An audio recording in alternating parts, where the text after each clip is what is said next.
What's up, buddy? Let me get a box of Newports and put the rest on number 4. What is that, camera? Yeah. Alright, thanks.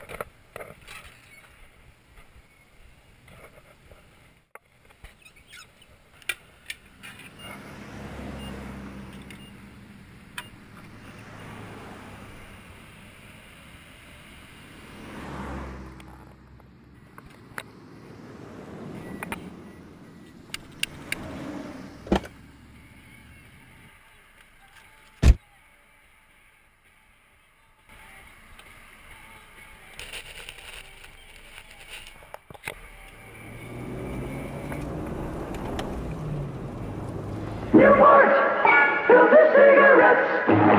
Newport, filter cigarettes. A hint of mint makes the difference.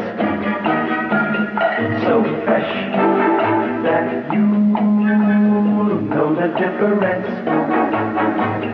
They're soft, smoking, they're smooth tasting. It's so refreshing while you're smoking Newport. My name is Chris. I live in Miami, Florida. I'm a student, a dad, and a 2-pack-a-day smoker.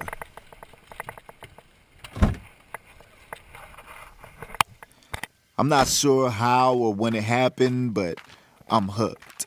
I can't go a day without a cigarette. I can't even go a couple of hours without a cigarette. I smoke when I wake up, with my coffee, in the car, on the phone, when I'm stressed, when I relax. I mean, it's bad. Other smokers tell me I smoke too much. So you know it's bad. I don't know, it's mostly a stress management thing, I guess. I mean, I got a toddler. I'm always thinking about what's best for him. Bills, college, bills.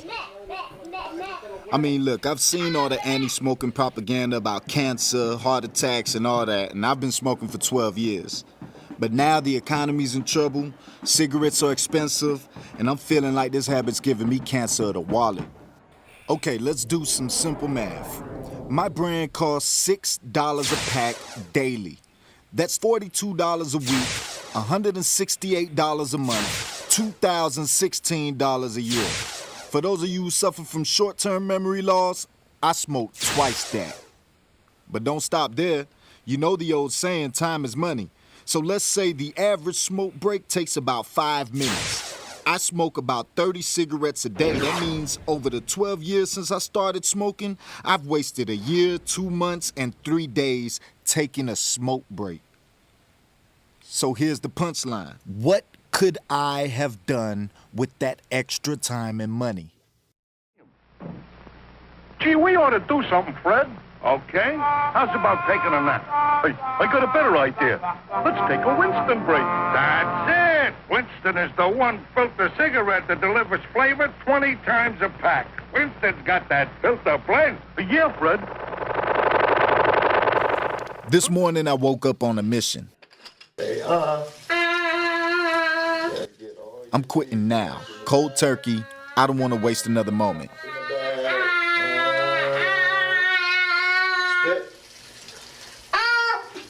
Gross. The logic is simple. If I save the money I spend on cigarettes and utilize the time I would normally be on a smoke break, in theory, I should be more productive. So for the next month, I'm gonna save the $12 that I spend daily on cigarettes, and I'm gonna put them away to represent the money I've been smoking up. The time I've spent smoking over the last 12 years breaks down to about 30 minutes a day. I'll use that extra half hour to do something I've always procrastinated on. I found a site online that offers a free typing course, and I'm gonna use it to improve my typing speed. Next, I'm gonna educate myself on the subject, get a doctor to help me understand what I'm going through, borrow a couple cameras, and document everything.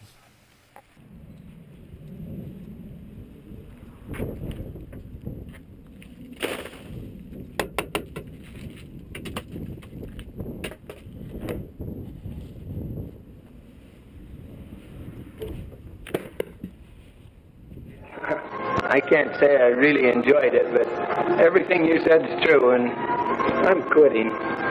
You can take these cigarettes and use them to kill mice or something. I'm finished. Well, my name is Arthur Pachenik, and I'm a professor emeritus, is what they call a retired doctor going out to pasture, is what you call a professor emeritus. Emeritus is not something that great, it just means retired at the University of Miami.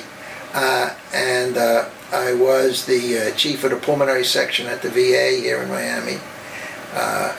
And I've been working for a long time trying to get kids not to smoke. Well, it's week 2 and I've been smoke-free for 7 days. So far, so good. I'm working on my typing skills and I got a little money saved up. I even joined a quit group where I met a doctor who was willing to lend me his expertise. But I'm still fighting this thing and I'm constantly reminded of smoking. I need to break my old habits if I'm gonna get through this, and that means it's time to clean house, figuratively and literally. Luckily, my girlfriend is quitting too, cause I'm gonna need all the help I can get. Habit or the addiction becomes ingrained in the very fabric of a person's life. And that's why it's so hard to quit. So there's the things that are associated with the tobacco, with the nicotine, that calls forth these feelings of craving. And that's the psychological part, the conditioning part.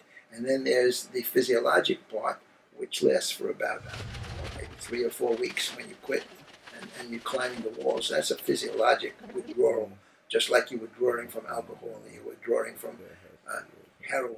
From last night. Yeah. Damn, we almost got through it. Yeah. It's almost a shame to throw them out. You know what I'm saying? And Ow. Nothing but the best for Mr. Ricardo.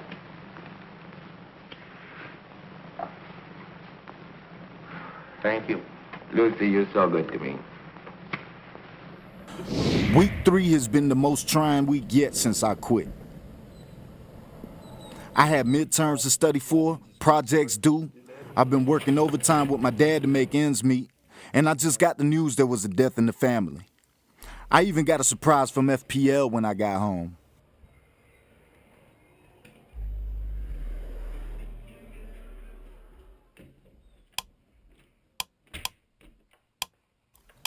But as much as I feel I'm in need of some stress relief, I know a cigarette isn't gonna solve my problems. C'est la vie, you know, that's life. And right now, I gotta keep moving forward.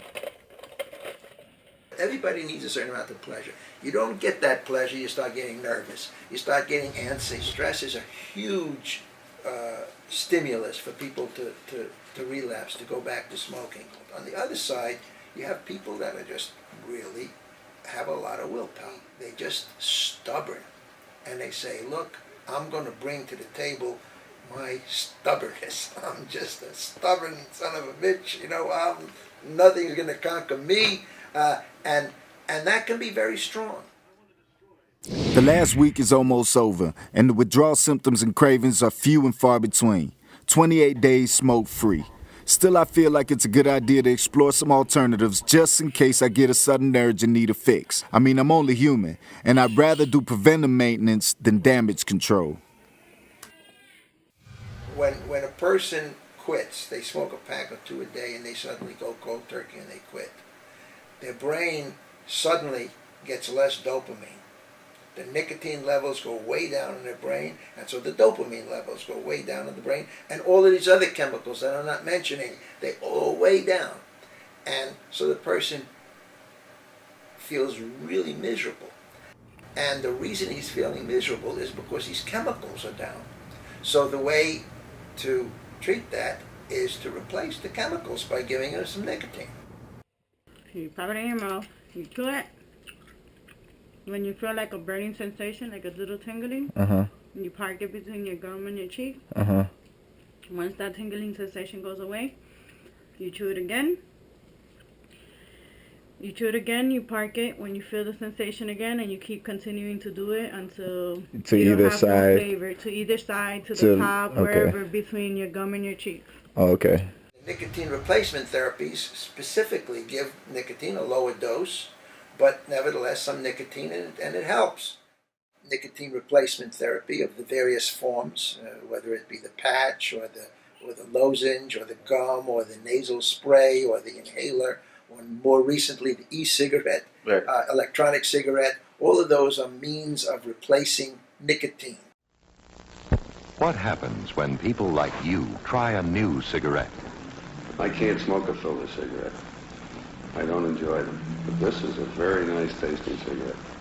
Very fresh taste, very clean. How long have you been smoking? I've been smoking for about 10 years. My mom used to smoke. She smoked 40 years. Wow. 40 years, and it's been 18 years since she stopped smoking. What's your regular brand? My regular brand is Marlboro. Marlboro Red's the cowboy, the one that died of cancer. Yeah, I seen him come out in there, yeah. Marlboro, Camel, but I'll smoke anything this time of day. That affected me. From there, she went to Newports, which is even worse because they said they have those fiberglass in the filters and stuff like that. My dad was smoking. My sisters, everybody in my family smoked except me. And I'm right now, I'm worse than they are. Looking back at the whole experience, I feel like I've gained much knowledge. I learned a little bit about myself, and I feel better than ever. I don't think I'll ever smoke another cigarette again. If you're considering quitting after watching this, awesome, more power to you. I'm not gonna push my anti-smoking agenda on the rest of you. I'll just leave you with this thought. It's good for you and even better for your wallet. It only makes sense. In fact, I feel like a new man, so I'm gonna reintroduce myself. My name is Chris. I live in Miami, Florida. I'm a student, a dad, and a non-smoker, and I plan to stay that way. A bit makes a difference, so fresh that you'll know the difference. They're soft, smoking, they're fresh, tasty. Yeah, that's money that I would have smoked up. I'm here to tell the story, and here's a hint all about a cigarette with refreshing mint. Well, that money would have been wasted. Please keep your taste as fresh and friendly as the southern breeze. Yeah, man, so that way you could go take that trip. So keep your pleasure fresh, keep smoking Newport filter cigarettes.